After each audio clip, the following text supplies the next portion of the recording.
Assalamualaikum warahmatullahi wabarakatuh. Halo semuanya teman-teman. Selamat malam. Selamat datang kembali di channel Ilo Bercerita dan masih bersama saya Ilo dimanapun teman-teman berada. Semoga teman-teman selalu dalam keadaan sehat, bahagia dan dimurahkan rezekinya. Amin amin ya robbal alamin. Doa terbaik ya untuk teman-teman semua. Dan pada kesempatan yang baik ini, kami akan membawakan satu kisah dari Isyawara Senja. Oh, kisah-kisah dari Isyawara selalu menarik untuk disimak ya teman-teman ya.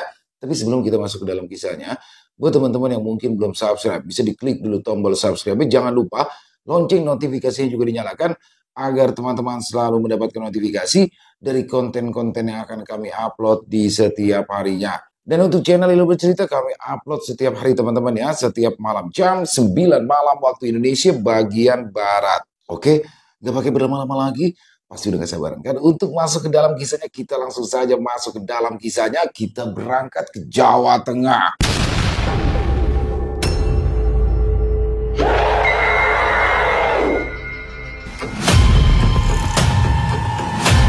Warung ayam kare Buleli.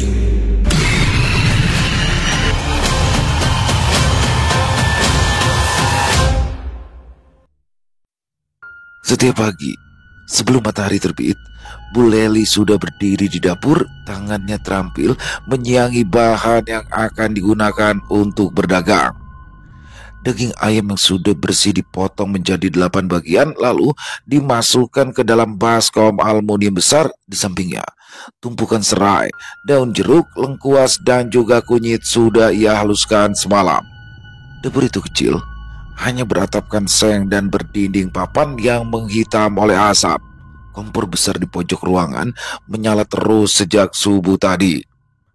Api dari kayu bakar menjilati bawah kuali besi yang terisi santan kental dan bumbu rempah. Aroma gurihnya menyebar keluar dari celah jendela dan menelusup ke jalan di depan rumah kontrakannya. Di luar dapur, halaman kecil depan rumahnya disulap jadi warung sederhana. Meja plastik panjang ditutup taplak merah kusam, kursi plastik berjejer yang sebagian sudah somplak. Tapi para pengunjung tak peduli. Mereka datang bukan mencari keamanan, tapi mereka datang untuk rasa. Pukul 9 pagi, warung itu mulai dibuka. Buleli menggantung papan triplex bertuliskan ayam kare Buleli 10.000 seporsi dengan cat berwarna putih. Papan itu digantung di batang pohon belimbing yang tumbuh tepat di depan pagar. Angin pagi menggoyangkan dedaunan, membuat papan itu bergoyang perlahan. Dia masih belum punya uang untuk membuat spanduk, tapi itu tidak penting. Lagi pula, Buleli juga sudah mulai punya pelanggan. Sudah buka, Bu? Buleli tersenyum lebar, menyambut tetangganya yang datang lebih pagi dibandingkan yang lain. Sudah, Mbak. Mau berapa porsi? Sambil melayani tetangganya itu, dia terus berbicara dengan ramah. Sementara itu, satu persatu pelanggan berdatangan. Ada sopir angkot, tukang bangunan, ibu-ibu penjual sayur, bahkan pegawai kelurahan yang biasa datang diam-diam masih berseragam. Bu, ayam kare 1. Pakai nasi, banyakin kuahnya ya, ujar seorang lelaki berkaos lusuh sambil mengelap keringat dengan handuk kecilnya. Sebentar ya Pak, jawab Buleli dari balik meja saji. Setiap piring disajikan dengan cepat. Dia hafal betul siapa yang suka kuah lebih banyak, siapa yang minta sayap, siapa yang pilih dada. Warungnya tak pakai daftar menu, tak ada nomor meja, semua serba sederhana tapi teratur. Dari belakang antrian, terdengar suara tawa. Beberapa tukang ojek mengobrol sambil mengipas tubuh dengan topi. Belum mengalir di pelipis, tapi semangat makan membuat mereka tak bergeming. Masakan Buleli memang yang paling mantap sekecamatan, kata seorang pemuda berkacamata hitam sambil menyedok kuah kare ke atas nasi. Ya, dagingnya empuk, bumbunya juga nendang. Murah pula sih, sambung temannya yang giginya ompong di bagian depan. Syukurlah Pak, saya juga tidak mau ngambil terlalu banyak untung. Yang penting tidak rugi aja dan bisa ikut makan dari hasil jualan ini. Wajahnya yang ramah membuat Buleli semakin disukai banyak orang. Semoga setelah tambah ramai nanti ibu tidak menaikkan harganya ya. Seperti warung sebelah itu tuh. Roni menunjuk ke warung permanen yang tidak jauh letaknya dari tempat Buleli. Kali ini Buleli memilih menutup mulut. Dia tidak mau sembarangan berbicara, apalagi di depan orang banyak. Iya bu, dulu butika itu jualannya sama seperti ibu. Mulai dari warung kecil begini, lalu setelah ramai, semuanya berubah deh. Harganya tambah mahal, rasanya juga udah gak karuan. Keluh teman Roni sambil menggelengkan kepala. Dia menyulut sebatang rokok. Setelah nasinya habis, seperti biasa, mereka duduk bersantai terlebih dulu sebelum kembali ke aktivitas. Mungkin karena sekarang semua bahan dapur harganya naik, ucap Bu Leli hati-hati. Tapi Bu, tak bisa berjualan dengan harga murah kan? Kalau si Tika, Roni mencibirkan bibir. Mahal betul, tidak wajar harganya. Makanya pelanggan yang berkurang terus.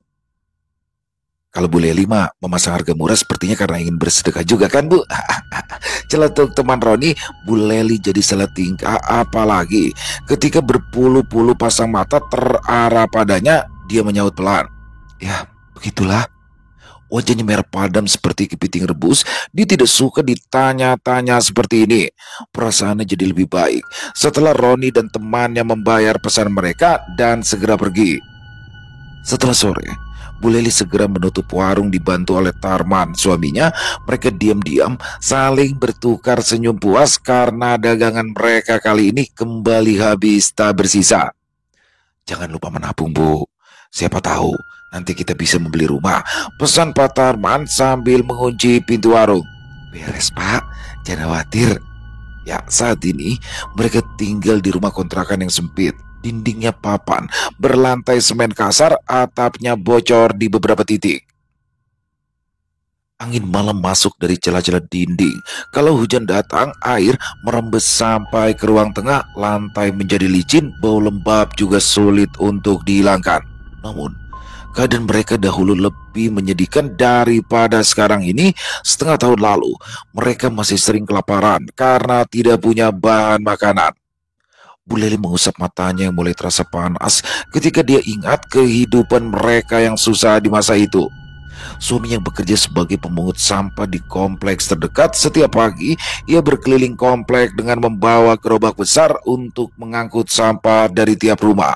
Bajunya bau busuk, tangannya hitam karena kotoran, penghasilannya kecil, jangankan untuk menabung.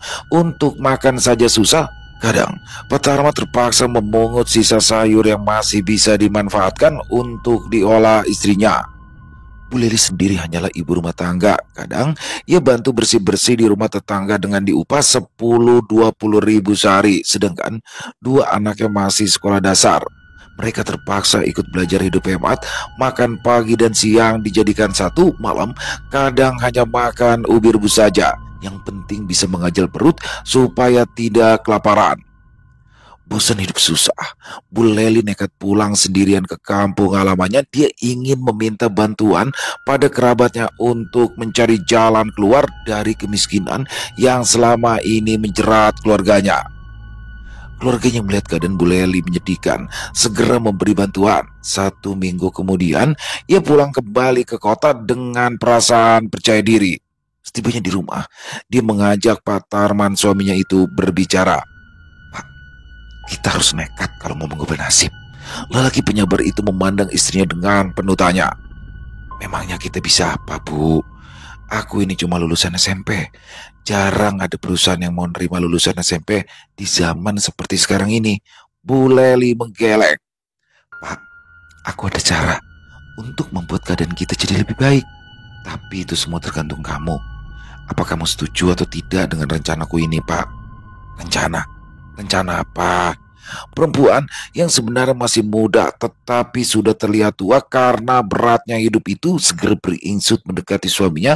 Dia berbisik pelan di telinga Pak Tarman sebentar.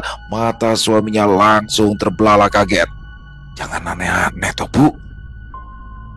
Bu Leli memasang muka cemberut. Jadi kamu gak setuju? Apa memang tidak ada cara lain? Geram Pak Tarman. Tidak ada. Bu Leli memandang suaminya dengan tatapan jengkel. Pak, aku ini tidak mau loh anak-anak kelaparan terus. Mereka juga harus sekolah tinggi supaya tidak jadi tukang sampah seperti bapaknya. Ucapan Bu Leli barusan menusuk tepat ke hati Pak Tarman. Dia tertunduk mendengarnya, pendiriannya langsung runtuh. Kapan kita mulai? Tanyanya lemah. Dia menyerah pada keinginan istrinya yang dirasa memang lebih baik demi kepentingan keluarga mereka. Besok, besok langsung kita mulai. Semakin cepat semakin baik. Bu Leli mengambil dompetnya, mengeluarkan sejumlah uang yang diperoleh dari keluarganya di kampung. Ini ada uang untuk kita menyiapkan semuanya, Pak. Harus kita pergunakan dengan baik. Jangan sampai ada yang terpakai untuk hal-hal yang tidak perlu. Pak Tarman menatap uang di tangan istrinya lalu meneguk ludah yang terasa pahit. Selama beberapa hari, Bu Leli lebih sering berada di luar rumah, sedangkan Pak Tarman membangun warung seadanya di depan rumah kontrakan mereka. Seminggu kemudian, warung itu pun dibuka. Aroma masakan Bu Leli yang harum ternyata membuat para pelintas jalan tertarik membelinya. Di hari pertama berjualan, dagangan mereka habis dengan cepat. Begitu juga di hari kedua dan hari-hari selanjutnya. Dari 1-2 porsi menjadi 10, lalu 20, lalu 100 porsi, sehingga suami istri itu mulai berani bermimpi hidup lebih baik. Pak Tarman membantu. Ia tetap bekerja memungut sampah, tapi pulang lebih cepat untuk membantu menyiapkan nasi, mencuci piring, dan juga membersihkan meja. Dia tidak lagi menjadi tukang sampah kompleks. Sekarang waktunya dihabiskan untuk membantu Bu Leli berjualan. Ngelamunin opo toh, Pak?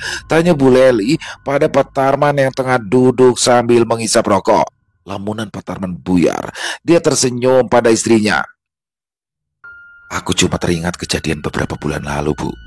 Kalau saja waktu itu kamu tidak bersikeras meyakinkan aku, mungkin sekarang keadaan kita masih seperti dulu. Mereka berdua segera menutup pintu kamar, merebahkan tubuh yang sudah terasa lelah karena beraktivitas sepanjang hari. Tidak lama kemudian, terdengar suara dengkuran Pak Tarman yang langsung tertidur dengan nyenyak begitu kepalanya menyentuh bantal. Malam itu, angin bertiup kencang dari arah utara, langit gelap tanpa bulan membuat suasana semakin terasa mencekam. Daun-daun kering dari pohon terembesi di ujung jalan berterbangan, menghantam dinding rumah dan genteng-genteng tua. Jalanan sepi, tidak ada yang keluar rumah lagi kecuali para peronda yang sedang berkumpul di pos kamling. Ada 4 orang peronda yang duduk sambil bermain kartu, sedangkan 1 orang sisanya lebih memilih mendengarkan musik dangdut dari radio tua. 1 termos kopi sudah hampir habis ketika Udin, lelaki yang sedari tadi sibuk mendengarkan musik, berdiri gontai. Sudah waktunya keliling, katanya sambil menunjuk jam yang menempel di dinding pos. Taufik ikut memandang jam. Dia segera meletakkan kartu domino di tangannya. Benar, aku sampai lupa kalau kita harus keliling. Dia bergegas menurunkan botol yang digantung di telinganya. Ayo, nunggu apa lagi kalian? Rizal segera menjabat jaket yang tergeletak di lantai pos. Dia mengambil kentongan sedangkan Aris menyalakan senter besar kebanggaannya. Hanya Pak Selamat yang tetap tinggal di posisi kamling. Dia tidak ikut berkeliling karena harus menjaga radio tua kesayangan Udin dan barang mereka yang lain. Keempat lelaki itu berjalan sambil mengobrol dengan tenang. Mata mereka waspada memandang ke sekeliling, memastikan tidak ada yang aneh di rumah para warga. Dingin, keluh Udin sambil menggigil. Rizal menertawakannya yang kelupaan memakai jaket. Sudah tahu dapat giliran ronda, kenapa tidak bawa jaket? Ya, namanya juga lupa, elak Udin. Mereka berdua masih berdebat ketika Aris yang berjalan paling depan menghentikan langkahnya. Ada apa, Aris? Taufik menepuk bahu Aris yang tegang. Tangan Aris gemetar ketika ia menunjuk ke samping rumah Bu Leli. Kalian lihat itu, Rizal. Taufik dan Udin segera menatap arah yang ditunjuk oleh Aris. Seketika bulu kuduk mereka berdiri ketika melihat sosok berambut panjang berdiri di tengah kegelapan. Anto! Udin berteriak lebih dulu. Dia segera berlari cepat meninggalkan ketiga temannya. Teriakan Udin membuat yang lain segera tersadar. Aris berusaha berlari menyusul Udin ketika senter di tangannya jatuh lalu mati seketika. Senterku jatuh, kata Aris panik. Dia ingin mengambil senter itu lebih dulu, tetapi Rizal sudah menariknya, menyeret Aris supaya segera berlari cepat meninggalkan tempat tersebut. Taufik berlari secepat yang ia bisa, tetapi langkahnya terhambat karena sarungnya melorot ke bawah. Brung! Taufik terjerembab ke arah depan dengan keras, lututnya tergores kerikil. Meski begitu, dia segera merangkak bangun. Ayo, cepat bangun. Rizal menarik tangan kanan Taufik, sedangkan tangan kirinya ditarik oleh Aris. Mereka bertiga berlari bergandengan tangan. Tidak ada yang berani menoleh ke belakang, terlebih lagi ketika mereka mendengar suara tawa terkikik dari samping rumah Bu Leli. Dia ngetawain kita, maki Rizal sambil terus berlari. Dasar setan. Aris dan Taufik tidak menyaut. Nafas mereka hampir habis karena berlari terbirit-birit. Wajah Udin sudah pucat pasi. Meski dia berada di depan, dia lari tunggang langgang sehingga tidak sadar menabrak tong sampah di depan rumah Pak Somad. Pak Somad yang segera terbangun dari tidurnya bergegas keluar rumah lalu membantu Udin untuk berdiri. Din, kamu kenapa? Ada kuntilanak, Pak. Ada kuntilanak. Kuntilanak. Pak Somad hampir tertawa kala mendengar jawaban Udin, tetapi perhatiannya sudah teralih pada 3 orang laki-laki di belakang Udin yang juga sedang berlari cepat. Jangan bilang kalian juga melihat kuntilanak, tanyanya saat melihat wajah mereka sepucat kapur. Iya, Pak. Iya, benar, Pak. Saud Rizal gugup. Dia menunjuk celana Taufik yang robek karena tadi terjatuh. Taufik sampai jatuh, Pak, karena dikejar. Mendengar suara ribut di depan rumah Pak Somad, tetangga sekitar pun akhirnya berdatangan. Kuntilanak di mana? Tanya mereka. Di rumah Bu Leli, jawab Aris yang langsung terduduk di jalan. Dia kelelahan setelah berlari cukup jauh. Rumah Bu Leli? Apa betul ada hantu di sana? Jangan-jangan gosip kalau Bu Leli pakai pesugihan itu benar. Keempat peronda itu kelabakan untuk menjawab pertanyaan yang ditanyakan para warga. Mereka memang melihat sosok kuntilanak, tapi tidak tahu menahu tentang kabar pesugihan yang dilakukan Bu Leli. Bu Tika ikut keluar dari rumahnya. Wajahnya tampak cemas saat berkata, hati-hati kalau nyebarin gosip. Jangan sampai nanti jadi fitnah. Loh, kan mereka berempat memang melihat kuntilanak, Bu. Sudah pasti itu peliharaan keluarga Bu Leli supaya warung makan mereka jadi laris, bantah salah satu tetangganya. Bu Tika menunduk, menyembunyikan matanya yang menunjukkan rasa puas. Diam-diam dia menyebar cerita selama seminggu terakhir ini bahwa warung ayam kare Bu Leli tampak mencurigakan. Rasanya tidak masuk akal jika warung yang baru saja buka beberapa bulan tetapi sudah menghasilkan banyak uang. Pembeli selalu berdatangan tanpa henti, sedangkan warung di sekitaran menjadi sepi setelah Bu Leli berdagang. Malam itu, warga berkerumun di depan rumah Pak Somad. Tak ada yang berani mendekat ke warung Bu Leli untuk memastikan apakah benar di sana ada sosok kuntilanak. Istri Pak Somad segera menyuruh keempat peronda itu untuk minum agar menjadi lebih tenang. Makasih, Bu. Udin mengambil gelas berisi air putih yang diserahkan Bu Somad. Mereka minum dengan rakus. Setelah nafasnya lagi terputus-putus, Udin mulai menceritakan apa yang tadi dilihatnya. Jadi tadi kami itu berniat keliling dari pos, tapi baru juga lewat depan rumah Bu Leli. Tiba-tiba lampu dapurnya menyala. Padahal tadi aku yakin betul itu lampunya sudah mati. Ya pikirku kan Bu Leli sudah bangun lalu bersiap-siap jualan masih di dapur. Tapi waktu ku tengok, Udin minum seteguk lagi, tangannya terlihat gemetar. Lalu gimana? Ada kuntilanak berdiri di situ. Bajunya lusuh dan juga kotor. Rambutnya panjang menutupi wajah, tapi satu matanya kelihatan berwarna merah seperti darah, dan dia tersenyum lebar sampai semua giginya kelihatan, giginya bertaring. Udin baru selesai bercerita ketika terdengar suara tawa dari arah rumah Bu Leli. Warga membeku ketakutan, tidak ada yang berani bicara, mata mereka terbelalak menatap ke arah asal suara. Pak Somad akhirnya angkat bicara. Sudah, ayo pulang. Sekarang itu sudah malam. Besok pagi saja kita bicarakan lagi. Satu persatu warga bergegas kembali ke rumah, tapi malam itu tak ada yang bisa tidur nyenyak. Sedangkan keempat peronda minta izin ikut masuk ke dalam rumah Pak Somad karena mereka tak berani kembali ke pos ronda. Tepat setelah Pak Somad mengunci pintu, Rizal teringat pada teman mereka yang tertinggal di pos ronda seorang diri. Waduh, Pak Selamat pasti nyari-nyari kita ini, ucapnya sambil menepuk dahi karena telah melupakan temannya itu. Apa kita susul aja ke pos ronda ya? Udin menggeleng. Nggak mau deh, nggak mau. Serem kalau harus lewat rumah Bu Leli lagi. Tapi kan kasihan dia. Ya kalau kasihan kamu aja datangin sendiri. Aku juga nggak mau. Aris juga menolak pergi untuk menuju pos ronda kembali. Rizal memandang putus asa pada Taufik yang duduk dengan kaki selonjor. Tidak mungkin dia minta ditemani Taufik yang sedang terluka. Ya sudah, semoga Pak Selamat gak apa-apa, ucapnya pelan. Dia duduk di samping Taufik, wajahnya kusut karena mengkhawatirkan Pak Selamat, tetapi tidak berani pergi seorang diri melewati rumah Bu Leli lagi. Keesokan harinya, kabar menakutkan itu pun menyebar dengan cepat. Semua orang membicarakan penampakan kuntilanak di samping rumah Bu Leli. Sudah kuduga, pasti ada yang tidak beres itu, kata seseorang. Loh, tapi kan Bu Leli orangnya baik, dia rajin pergi ke pengajian juga. Justru itu, dia sengaja berpenampilan seperti orang baik supaya kita semua tertipu, tukas temannya berbicara. Tetapi warung Bu Leli ternyata tetap ramai. Meskipun banyak gosip tentang penglaris yang digunakannya, sebagian besar para pelanggan percaya itu bukanlah jin peliharaan Bu Leli, melainkan hantu penasaran biasa yang kebetulan saja lewat di sana. Seperti biasa, Bu Leli berdiri di belakang meja saji, keringat membasahi pelipis, tapi tetap bersemangat melayani pembeli yang terus berdatangan. Tak jauh dari sana, warung soto ayam milik Bu Tika tampak sepi.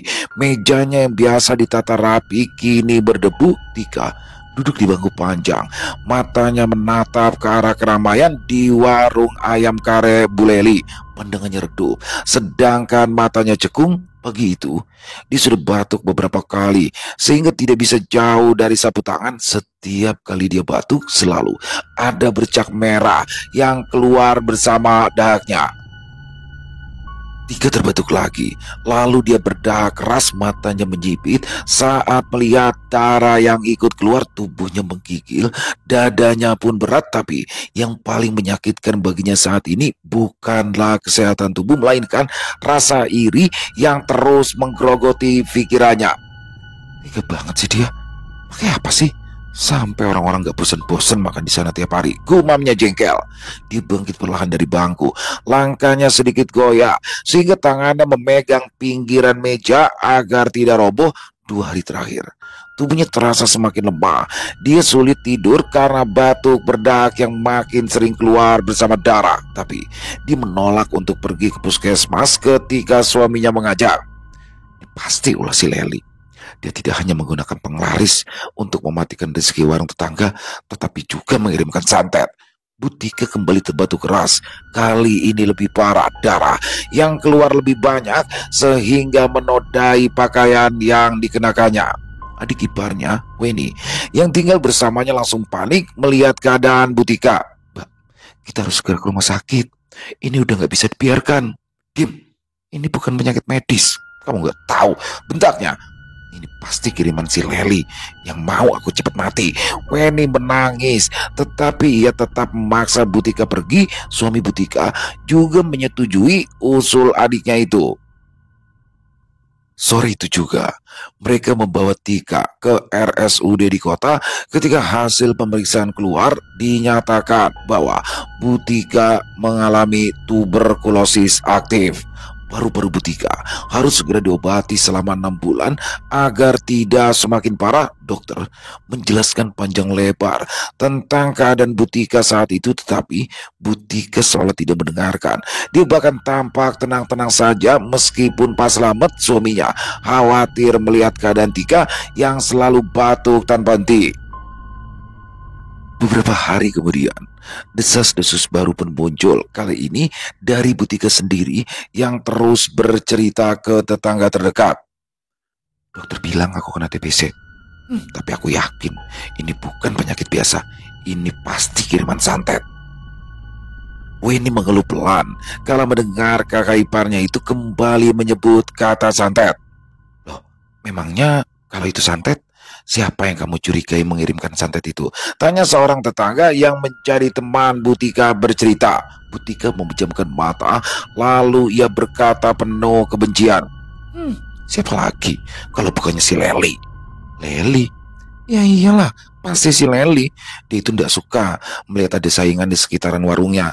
Jadi dia itu kepingin aku cepat mati. Masa sih Leli begitu? Tetangganya tidak yakin sama sekali.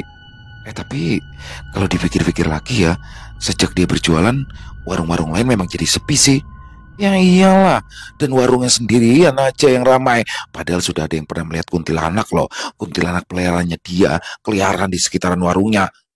Kabar tentang Leli yang mengirimkan guna-guna pada Butika tersebar dengan cepat, namun yang membuat warga bingung justru adalah ketenangan Bu Leli dalam menghadapi semua gosip itu. Dia dan suaminya tampak biasa-biasa saja, tidak ada yang terpengaruh sama sekali. Bahkan ketika tahu Butika sakit, Bu Leli sengaja membawakan satu bungkus kari ayam dan menyerahkannya kepada Weni. Ini buat Butika ya, saya dengar-dengar dia sakit. Semoga cepat sembuh ya, ucapnya penuh perhatian. Weni gemetar saat menerima bungkusan itu. Bagaimanapun juga, dia merasa tidak enak hati karena iparnya itu selalu saja menjelek-jelekan nama Bu Leli di depan banyak orang. Terima kasih ya Mbak, nanti akan saya sampaikan. Bu Leli tersenyum, lalu kemudian berpamitan pulang. Sementara Weni membawa bungkusan itu ke dalam kamar iparnya. Apa itu? Tanya Tika. Titipan dari Mbak Leli, katanya semoga Mbak Tika cepat sembuh. Mumpung masih panas Mbak, mau makan sekarang? Weni bertanya sambil menyiapkan piring dan sendok. Buang, aku tidak mau makan makanan dari dia. Dia pasti kepingin membuatku mati lebih cepat. Weni tak bisa berkata apa-apa lagi. Dia terpaksa menuruti ucapan iparnya itu. Lagi pula, diam-diam Weni juga mulai curiga dengan semua kebaikan yang ditunjukkan oleh Bu Leli. Pada umumnya, setiap orang akan marah besar kalau dituduh bersekutu dengan setan untuk melariskan dagangan. Akan tetapi, Bu Leli tampak tenang-tenang saja. Bahkan saat mulai tersebar fitnah bahwa dia adalah orang yang mengirimkan santet kepada Butika, Bu Leli justru bersikap semakin baik pada keluarga mereka. Apa jangan-jangan yang dikatakan Butika itu benar ya? Batin Weni sambil membuang makanan dari Bu Leli ke tempat sampah. Hari-hari pun berlalu. Tubuh Butika semakin kurus. Suaranya semakin serak karena dia tidak mau minum obat yang sudah diberikan oleh dokter. Suatu malam, udara di lokasi padat penduduk itu terasa pengap. Bau selokan bercampur dengan asap pembakaran sampah mulai menyengat hidung. Di dalam kamar sempit rumahnya, Butika terbaring dengan lemah. Batuknya belum juga reda, bahkan terdengar semakin keras. Weni duduk di sisi ranjang, memegangi tangan kakak iparnya yang dingin dan kurus itu. Mbak, tolong dong, jangan keras kepala lagi. Obat dari rumah sakit itu harus diminum, bujuk Weni dengan suara lirih. Butika menatap langit-langit rumahnya yang sudah kusam, matanya sayu tetapi menyimpan api dendam. Dia menggeleng keras kepala. Bukan, ini bukan penyakit TBC. Dokter itu bodoh. Dia mana tahu tentang penyakit kiriman. Weni kembali terdiam. Dia sudah lelah membantah karena Butika menolak semua obat. Bahkan obat antibiotik dari dokter sudah dibuangnya. Mana mas kamu? Butika mencari suaminya yang sejak tadi tidak kelihatan. Mas Slamet sedang mencari dukun seperti yang Mbak minta selama ini, jawab Weni lelah. Mungkin nanti malam dia datang. Tidak lama kemudian, datanglah seorang lelaki tua ke rumah mereka disertai Pak Slamet, baju hitam, dan gelang akar bahar di lengan menandai profesinya. Namanya Mbah Rasman, dikenal sebagai dukun sakti yang berasal dari luar kota, bayarannya selangit. Tetapi Pak Slamet rela menguras tabungannya agar Mbah Rasman bersedia datang ke rumah mereka untuk mengobati istrinya. Duduk, ucap Mbak Rasman dengan suara serak. Tika duduk di lantai, menghadap Mbak Rasman yang sedang menyalakan dupa. Mbak, apa benar saya disantet ya Mbak? Tanya Tika pelan. Mbak Rasman mengangguk. Ya, kamu memang terkena santet yang paling berbahaya. Kiriman dari orang yang tidak suka melihat kamu senang. Kalau tidak segera diobati, kamu bisa kehilangan nyawa karena itu sudah menyerang paru-paru dan juga jantung. Tiga, menegakkan tubuh. Saya sudah menduga. Saya curiga sejak awal karena keluarga kami tidak ada yang pernah terkena TBC. Barasman lagi-lagi mengangguk. Kamu mau tahu siapa dia? Mbak, bisa tolong beritahu siapa orangnya, Mbak? Pak Slamet memotong ucapan Barasman. Tiga mengepalkan tangan. Suara nafasnya terdengar memburu. Siapa lagi kalau bukan si Leli, ya kan, Mbak? Barasman tidak menyebutkan nama, tapi sorot matanya seolah membenarkan dugaan Butika. Sejak hari itu, Barasman tinggal sementara di rumah mereka demi bisa mengobati Butika. Akan tetapi, penyakit di tubuh Butika ternyata justru semakin parah. Bahkan berjalan saja ia sulit, tetapi dia tetap menolak minum obat apalagi dirawat inap. Satu-satunya hal yang dipercaya hanyalah air yang sudah dibacakan mantra oleh Barasman. Mas, apa kamu yakin Mbak Tika dibiarin aja di rumah? Bisik Weni pada kakaknya. Pak Slamet menghela nafas berat. Dia tidak tahu harus berkata apa lagi, sedangkan istrinya itu sangat keras kepala. Apa benar Mbak Tika kena santet? Jangan sampai dia memfitnah orang loh, Mas. Desak Weni yang jengkel melihat kakaknya itu diam saja. Apa kamu lupa dulu Mbak Tika itu pernah memfitnah tetangga kita juga? Katanya Bu As memelihara tuyul. Akibatnya dia terpaksa pindah karena diusir warga.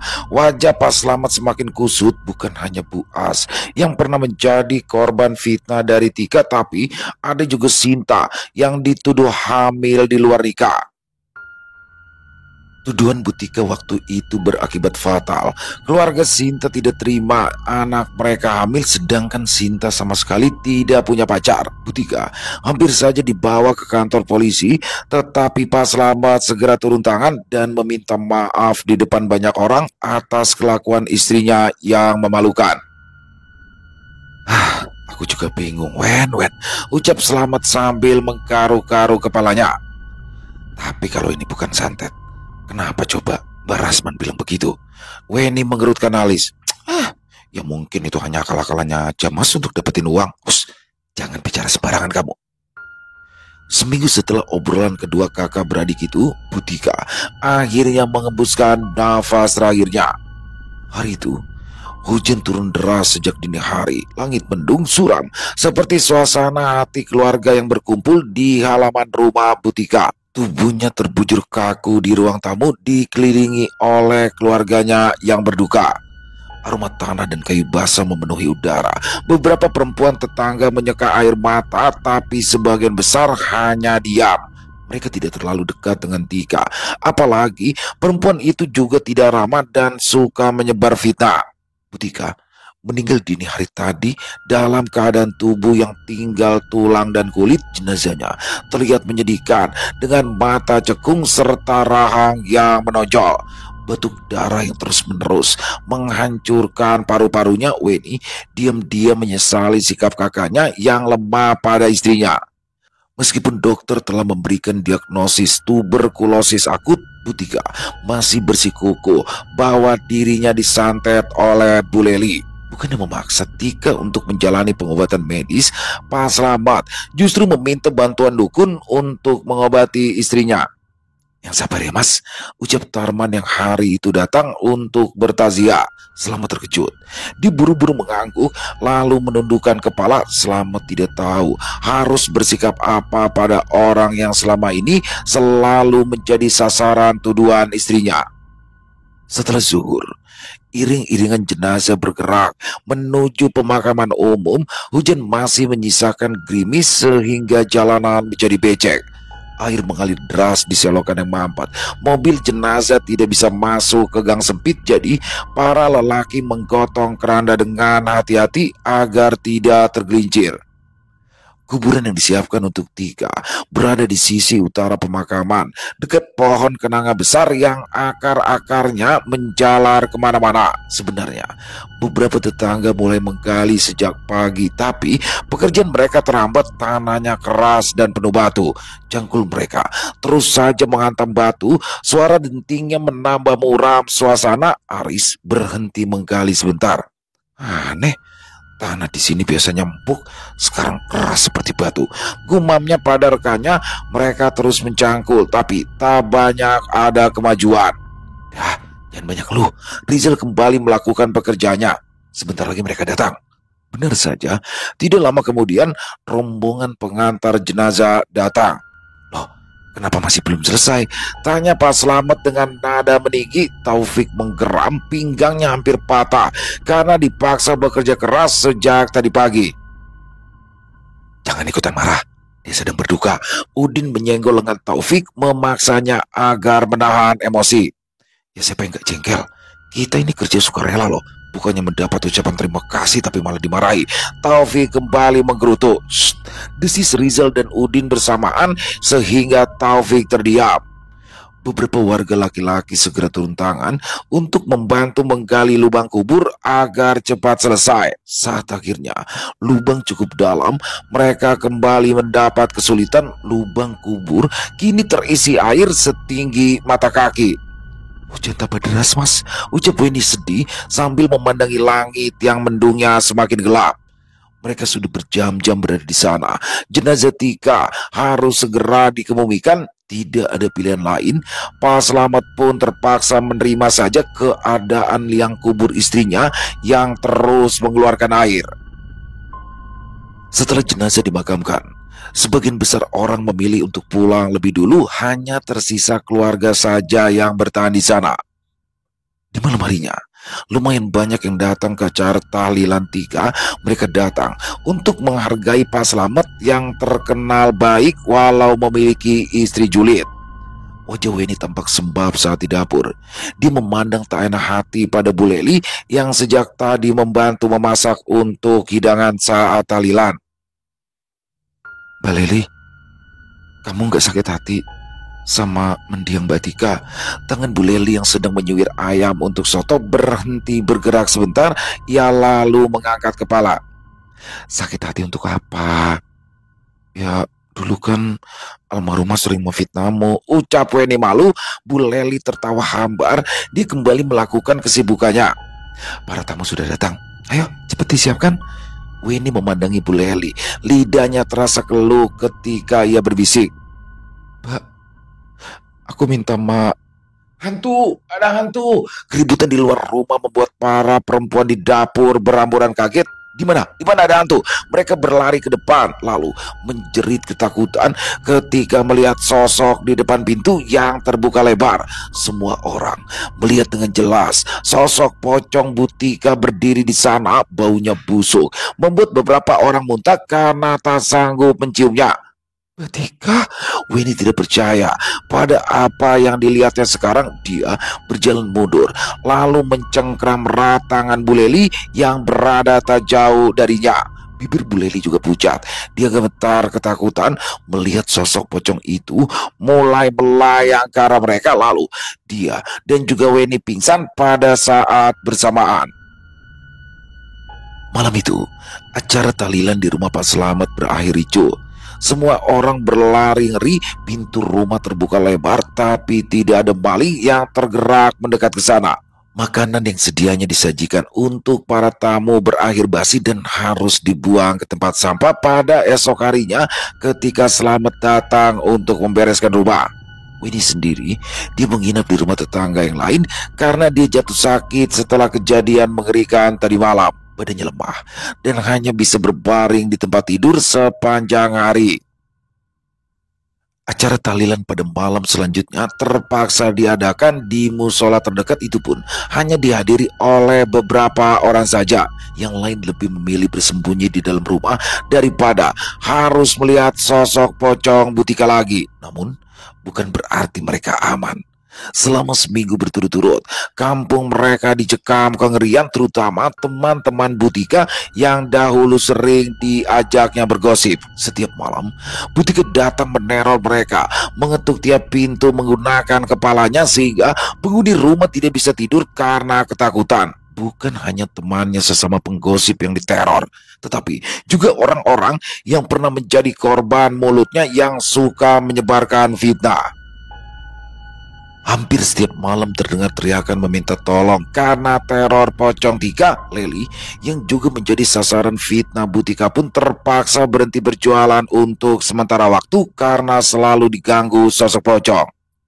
Setelah 40 hari Butika meninggal, barulah kengerian itu hilang, tempat tinggal mereka pun kembali menjadi tenang. Bu Lili pun kembali berjualan dan warung kari ayamnya ramai seperti biasa. Namun seminggu kemudian terjadi kehebohan di kampung mereka. Warung Bu Leli saat itu sedang ramai dipenuhi para pembeli ketika tiga lelaki berpakaian sipil berjalan mendekat. Wajah mereka dingin. Pandangan mereka tertuju pada perempuan parubaya yang sedang menyiapkan pesanan di balik etalase kaca. Ibu Leli, tanya salah satu dari mereka. Bu Leli menoleh, ia mengangguk. Iya, saya. Ada apa ya, Pak? Kami dari kepolisian sektor kota. Harap ibu ikut kami untuk dimintai keterangan. Tangan Bu Leli membeku. Loh, ada apa ya, Pak? Memangnya saya melakukan kesalahan apa ya? Ada orang yang melaporkan bahwa Ibu Leli menggunakan ayam tiren untuk bahan masakan yang dijual di warung. Beberapa pelanggan menghentikan suapannya, tangan mereka gemetar saat menatap potongan ayam berukuran besar di atas piring. Bu Leli, apa itu benar? Tanya Bu Somat yang sudah menghabiskan pesanannya, perutnya bergolak menahan mual. Wajah Bu Leli pucat, tapi dia tidak membantah. Dengan tangan gemetar dia membuka celemeknya, lalu menyerat tanpa melakukan perlawanan. Desas-desus baru akhirnya pecah hari itu. Petugas kesehatan menemukan bahwa pasokan ayam di warung Bu Leli berasal dari pengepul tak berizin. Ayam-ayam itu sudah tidak layak untuk dikonsumsi karena telah mati sejak kemarin. Ayam itu dibeli oleh Bu Leli dengan harga seperempat dari ayam biasa, lalu dimasak dengan banyak bumbu agar tidak ketahuan. Semua itu dilakukan demi menekan biaya dan meraup keuntungan besar. Berita itu menyebar dengan cepat. Warga seketika menjadi geger. Beberapa pelanggan mulai merasa mual, sebagian melapor ke puskesmas. Petugas kesehatan segera turun tangan. Sementara itu, keluarga Selamat juga harus mengalami masalah. Weni yang dulunya setiap hari mengurus iparnya dengan telaten, kini jatuh sakit. Ketika diperiksa di rumah sakit, terbukti Weni tertular penyakit TBC dari mendiang Butika. Dia harus segera berobat supaya tidak mengalami nasib yang sama dengan Tika. Dia terbatuk-batuk ketika Pak Selamat datang dan membawa kabar yang mengejutkan. Bu Leli, dia dibawa ke kantor polisi karena ketahuan menjual ayam tiren. Apa? Weni hampir jatuh dari tempat duduk kala mendengar cerita dari kakaknya. Jangan bercanda, Thomas. Serius, Weni memegangi perutnya mendadak mual. Untung saja dia tidak pernah mencicipi jualan Bu Leli. Saat itu dia tidak berani membelinya karena takut dimarahi Butika. Untung aku tidak pernah makan di sana, ucap Weni sambil bergidik-geli. Lalu bagaimana keadaannya sekarang, Mas? Ya mau bagaimana lagi? Dia sama suaminya dibawa ke kantor polisi, sedangkan anaknya terpaksa dititipkan kepada keluarga jauh mereka. Weni termenung memikirkan keadaan keluarga Bu Leli yang menyedihkan. Karena lelah hidup miskin, Bu Leli nekat menjual ayam yang sudah tidak layak jual lagi kepada para pelanggannya. Pantas saja dia berhasil mengumpulkan uang cukup banyak karena keuntungan yang didapatkannya berkali-kali lipat. Sedangkan Butika yang merasa warungnya kalah laris dari warung Bu Leli tega menyebarkan fitnah yang berujung merugikan dirinya sendiri. Kalau saja Tika mau berpikir lebih jernih, mungkin penyakitnya itu masih bisa disembuhkan. Mungkin dia masih ada di sini, bukannya meninggal dalam keadaan menyedihkan. Semua berawal dari sifat serakah ya, Mas, kata Weni pada kakaknya. Pak Selamat tersenyum kecut. Dia mengakui ucapan adiknya itu benar, semua terjadi karena sifat serakah manusia. Andaikan Bu Leli lebih gigih lagi, berusaha dengan cara yang lain, dan andai Bu Tika tidak takut rezekinya tertukar, semua ini tidak akan terjadi. Selesai. Wow, luar biasa kisah dari Isyawara Senja. Oh, keren banget di sini ya. Isyawara Senja kan ini rajanya, the Queen of Plot Twist ya. Jadi saya nebak-nebak deh dari awal. Apakah bener Bu Leli yang pesugihan ataukah jangan-jangan Bu Tikanya yang pesugihan atau dia yang mengirim santetnya, masih bingung. Tapi ternyata salah semua. Di sini sakit yang diderita oleh Bu Tika ya pure sakit TBC, yang mana buktinya aja di akhir ada ipar kena ya ketularan, dan ternyata nggak nyangka deh Bu Leli pantes dia jual ayam kari itu 10.000 tuh udah manasi. Waduh, itu kan murah banget ya, ayamnya gede-gede lagi, ternyata ayam tiren. Dan di sini teman-teman mungkin pertanyaannya gini ya, kok bisa sih ditangkap polisi yang jual makanan dengan ayam tiren? Bisa. Jadi apabila ada pelaporan dari konsumen dan itu melaporkan, maka bisa diteruskan ya. Dan juga apabila si konsumennya itu mengalami sakit ya akibat setelah mengkonsumsi ayam yang diduga ayam tiren itu. Keren-keren pakai banget kisahnya. Di sini banyak sekali pelajaran yang bisa kita ambil ya.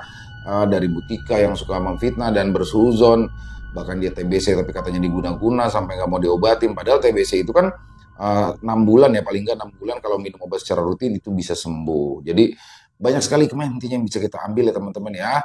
Dan mari kita buang yang buruk-buruk dari kisah barusan. Sekali lagi terima kasih Isyawara Senja atas kisahnya yang luar biasa. Semoga juga kisah barusan bisa menghibur teman-teman semua, para pecinta penikmat horor misteri, lebih khususnya lagi kepada para subscriber dari channel Ilo Bercerita. Dan buat teman-teman yang mungkin punya komentar lain ya, punya pendapat lain tentang kisah barusan, bisa menuliskannya di dalam kolom komentar ataupun hanya sekedar saling menyapa. Insya Allah kami akan menjawabnya satu persatu. Buat teman-teman yang suka dengan videonya, bisa diklik tombol like atau tombol jempolnya, boleh juga dong dibantu di share ya link videonya ini ke teman-teman yang lain, agar juga ikut merasa terhibur. Dan buat teman-teman sekali lagi yang belum subscribe, yuk bisa diklik tombol subscribe-nya, jangan lupa lonceng notifikasinya dinyalakan agar teman-teman selalu mendapatkan notifikasi dari konten-konten yang akan kami upload di setiap harinya. Dan kami juga ingin mengucapkan terima kasih ya kepada seluruh teman-teman yang sudah selalu setia hadir, yang sudah selalu mendukung kami, karena teman-temanlah kami selalu bersemangat berkarya di setiap harinya. Oh iya, buat teman-teman yang mungkin punya kisah horor misteri yang diangkat dari kisah nyata yang berdasarkan pengalaman pribadi, apabila mungkin berkenan untuk dibawakan di channel kami, silakan bisa mengirimkannya ke nomor telepon kami yang ada di sini. Bebas ya, kirimannya boleh dalam tulisan, boleh dalam bentuk rekaman suara, senyamannya teman-teman aja. Dan buat teman-teman yang sudah mengirimkan kisah, kami ucapkan terima kasih. Di akhir kata saya Ilo mengucapkan permohonan maaf apabila mungkin dalam pembawaan kisahnya barusan ada kata-kata saya yang salah ataupun ada kata-kata saya mungkin yang kurang berkenan. Saya mohon dibukakan pintu maaf yang seluas-luasnya. Sampai berjumpa lagi di konten-konten kami selanjutnya yang pasti tidak kalah serunya, yang pasti tidak kalah horornya. Masih bersama saya Ilo di channel Ilo Bercerita. Salam sehat, sukses selalu untuk kita semua. Wassalamualaikum warahmatullahi wabarakatuh.